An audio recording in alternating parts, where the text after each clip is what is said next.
माजी खासदार इम्तियाज जलील यांच्या विरोधात छत्रपती संभाजीनगरमध्ये आज भव्य असा मोर्चा काढण्यात आलेला आहे। आपण जर बघितलं तर हा मोर्चा आता पैठण गेट पर्यंत पोहोचलेला आहे।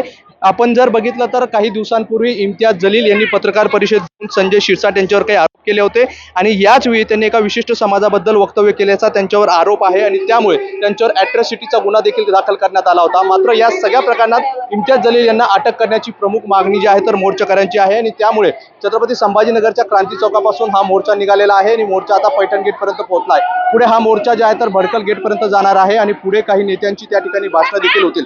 त्यामुळे एकंदरीत इम्तियाज जलील यांच्या अटकेच्या मागणीसाठी हा मोर्चा आपल्याला पाहायला मिळतोय आणि या मोर्चामध्ये खास करून महिला असतील आणि तरुण संख्या मोठ्या प्रमाणात पाहायला मिळते। हातात निळा झेंडा घेऊन हे सगळे मोर्चाकरी जे आहे तर या ठिकाणी सहभागी झालेले आहे आणि जन आक्रोश मोर्चा असं या मोर्चाला जे आहे तर नाव देण्यात आलेलं आहे।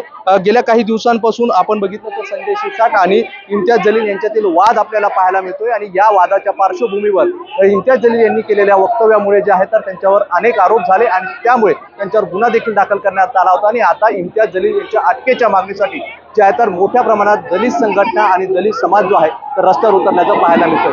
पुढे दिनेश कपिल जाधव सह मोहसिन शेख, NDTV, छत्रपती संभाजीनगर।